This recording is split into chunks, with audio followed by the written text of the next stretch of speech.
আগ্নেয়াস্ত্র দেখিয়ে ধর্ষণের অভিযোগ। নোদাখালীতে আগ্নেয়াস্ত্র দেখিয়ে তরুণীকে ধর্ষণ, অভিযোগ জানালে প্রাণনাশের হুমকি তরুণীর পরিবারকে। নির্যাতিতার অভিযোগে গ্রেফতার অটো চালক। 24শে মার্চ পর্যন্ত পুলিশ হেফাজতে অভিযুক্ত। নোদাখালীর ঘটনা, আগ্নেয়াস্ত্র দেখিয়ে ধর্ষণের অভিযোগ।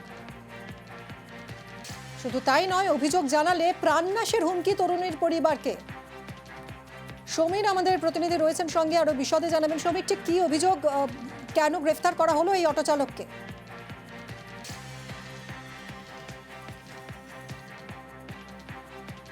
সমীর, শোনা যাচ্ছে? আমরা কথা বলবো আবারও সমীরের সঙ্গে। এই মুহূর্তে যে ছবি আপনারা দেখছেন, নোদাখালীর ছবি। নোদাখালীতে আগ্নেয়াস্ত্র দেখিয়ে তরুণীকে ধর্ষণের অভিযোগ। সমীর, শুনতে পাচ্ছ? সমীর আমাদের প্রতিনিধি রয়েছেন সঙ্গে। সমীর, একটু যদি জানাও ডিটেলে তরুণীর পরিবার কি অভিযোগ করছে। দেখো, এই যে দীর্ঘদিন এই যে ধর্ষণ করছে, যে সাতগাছিয়া এলাকায় যে জুড়ে যে এই ঘটনা ঘটছে, এর আগেও এই ছেলেটা বারবার এই যে সাতগাছিয়ার গৃহবধূকে আগ্নেয়াস্ত্র দেখিয়ে ধর্ষণ করার অভিযোগ উঠছে ঘটনায়। বারবার এই স্থানীয় কোনো ওকে বন্দুক দেখিয়ে এবং তার স্বামীকে এবং তার সন্তানকে মেরে দেওয়ার হুমকি দিচ্ছে। এই ভয় ওই গৃহবধূ কিছু বলতে সাহস পায়নি। তারপরে ঘটনাস্থলে নোদাখালী থানায় এলাকায় কালীতলা আলমপুর গ্রামের পঞ্চায়েতের ঘটনা, এই চণ্ডীপুর এলাকায় ঘটনা, যে এলাকায় তারপর স্বামীকে নিয়ে থানায় গিয়ে অভিযোগ জানিয়েছে যে এই ঘটনা যে আমার সঙ্গে ঘটেছে এবং ফোনে হুমকি দিয়েছে এবং ফোনের যে সব কাগজপত্র দেখিয়ে, এবং তখন নোদাখালী থানায় অভিযোগ করার পরে নোদাখালী থানা নড়ে চড়ে বসছে এবং এখনো পর্যন্ত অভিযুক্ত অ্যারেস্ট হয়নি। যেহেতু অভিযুক্ত এলাকারই ঘনিষ্ঠ, যে রাজনীতি করে সেই রাজনীতির ঘনিষ্ঠ বলে এই জন্য গৃহবধূকে ভয় দেখাও এই এখনো পুলিশ কোনো কিছু করতে পারেনি। অনেক ধন্যবাদ সমীর। আমার উপরে জোরজবরদস্তি করাকালীন মানে আমাকে ছবি তুলতে হবে ওর সাথে, এরকম ভাবে ও এমন ছবি তুলে রেখেছে আমি আরো ব্ল্যাকমেলের শিকার হয়ে যাই ওর কাছে। ও ভাইরাল করেছে, অনেক কাউকে দেখিয়েছে।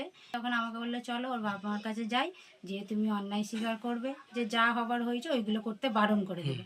এই হিসাবেই আমরা বলে আসি। বলে আসার পরে সেই দিনই রাত্রে আমার স্বামীকে ফোন করে নোংরা নোংরা ভাষায় গালাগালি, এই করব ওই করব সেই করব অনেক রকম কথা বলে। নোদাখালী থানাতে অভিযোগ জানাই। অভিযোগ জানাবার পরে নোদাখালী থানা থেকে আমাকে বলেছে ঠিক আছে, আপনার এটা নিয়ে আমরা। অভিযুক্ত কি অ্যারেস্ট করেছে? হ্যাঁ, অভিযুক্তকে কালকে অ্যারেস্ট করা হয়েছে।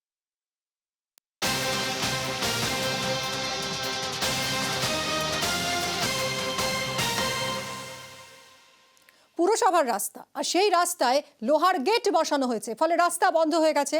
এরকমই অভিযোগ উঠছে ক্ষীরপাইয়ে গুরুত্বপূর্ণ রাস্তা বন্ধ হয়ে গেছে ওই লোহার গেট বসানোয়।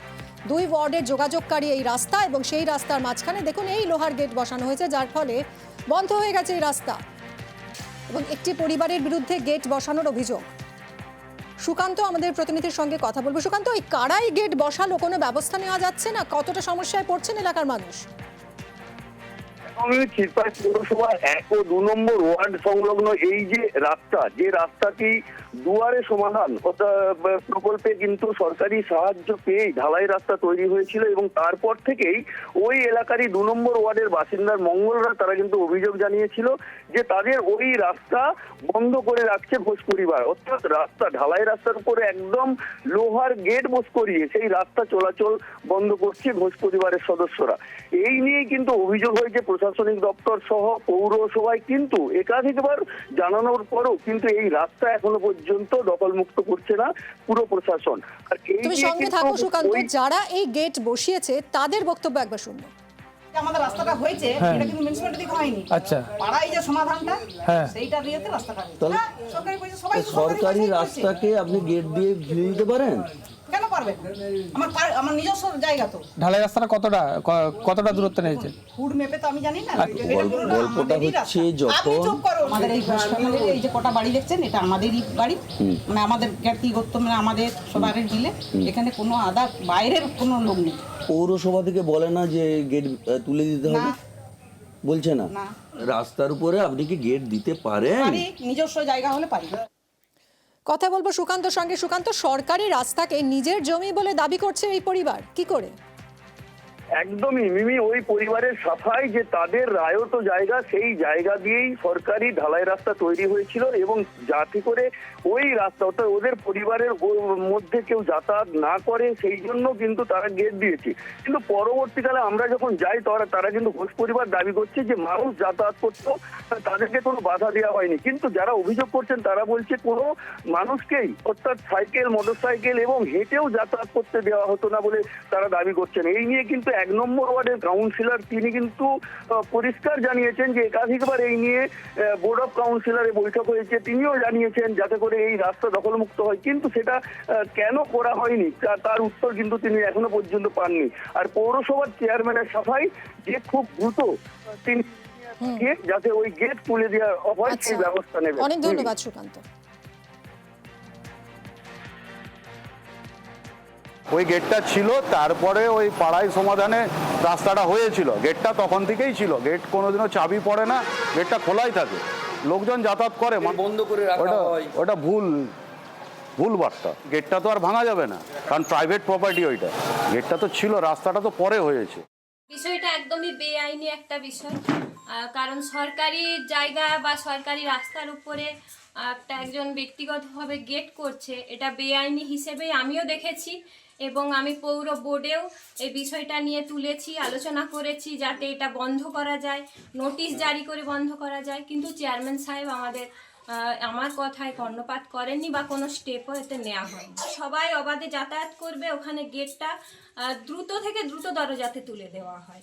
প্রথমের দিকে ঘেরা ছিল নি, ওরা দুয়ারে সরকারে একটা অ্যাপ্লিকেশন করে যে আমাদের রাস্তাটা করে দেওয়া হোক। তৎকালীন সময়ে দুয়ারে সরকারের যে ফর্মুলা ছিল সেই অনুযায়ী ওরা রাস্তাটা পায় এবং ওখানকার সংশ্লিষ্ট ওয়ার্ডের যারা ছিল তারা ওই রাস্তাটা দেখিয়ে ওখানে রাস্তাটা কাজ হয়। আমরা পরে জানতে পারি যে ওখানে একটা গেট লাগানো হয়েছে। আমরা দেন দেওয়ার লোক পাঠিয়ে বলি গেট আপনারা খোলা রাখুন, সেই সময় গেট খোলা রেখেছিল। পরবর্তীকালে আবার গেট লাগানো হয়, তা আমরা আবার অভিযোগ পেয়েছি, আমাদের ইঞ্জিনিয়াররা যাবে এবং ওনাদেরকে আমরা বলবো যে তারা যেন গেট খুলে রাখে। সেই ব্যবস্থা নেওয়ার জন্য আমাদের পৌরসভা থেকে যা উদ্যোগ নেওয়ার আমরা নেব। বাঁকুড়ার আমডাঙ্গা গ্রামে জলকষ্ট, গ্রামবাসীদের বড় ভরসা নদীর জল। স্থানীয় তৃণমূল পঞ্চায়েত সদস্য জলকষ্টের কথা স্বীকারও করেছেন, কিন্তু কর্মাধ্যক্ষ একবার বললেন যে জলকষ্ট নেই, আবার বলছেন জলের সমস্যা এবছরই দূর করবেন। দেখুন।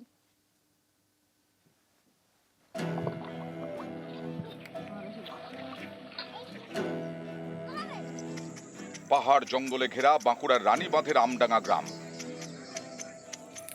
এই গ্রামেই জলের কষ্ট। কয়েকটি টিউবওয়েল আছে, কিন্তু স্থানীয়দের অভিযোগ টিউবওয়েলের জলে এতই আয়রন যে খাওয়া যায় না। প্রায় 1 কিলোমিটার দূরে গিয়ে জল আনতে হয়, সেটাও নদীর জল। কি কাজে লাগবে এই জল? এই রান্না খাওয়া হয়। তো টিউবওয়েল নেই গ্রামে? গ্রামে টিউবওয়েল আছে, জলটা মানে খারাপ, রান্না করলে ভাতটা সবুজ হয়। এই জলেই খাচ্ছে? এই জলেই খাচ্ছি, এই জলেই চান করাই। 23-24 যে পঞ্চবার্ষিক পরিকল্পনা সেখানে আমাদের দেওয়া আছে। আমাদের যদিও পিএইচ লাইন আমাদের দেওয়া আছে, এটা এখন ট্যাপ কালেকশন হয় না। বাঁকুড়া জেলা পরিষদের কর্মাধ্যক্ষের দুরকম সুর। প্রথমে বলে বসলেন কোনো জলকষ্টই নাকি নেই, সব নাকি মিথ্যে। রানীগঞ্জ ব্লকের সমগ্র এলাকায় পর্যাপ্ত পানীয় জলের ব্যবস্থা আমরা করেছি। বিষয়টা সর্বৈব মিথ্যা।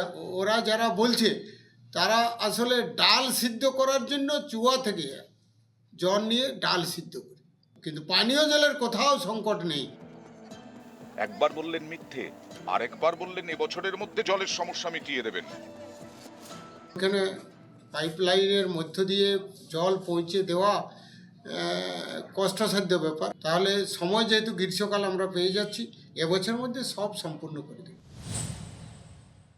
এই বিষয়টা আপনারা প্রত্যেকে দেখেছেন, এরপর জঙ্গলমহলের মানুষ তার যোগ্য জবাব দেবে 26-এ। বাঁকুড়া থেকে প্রিয়ব্রত গোস্বামী, নিউজ 18 বাংলা।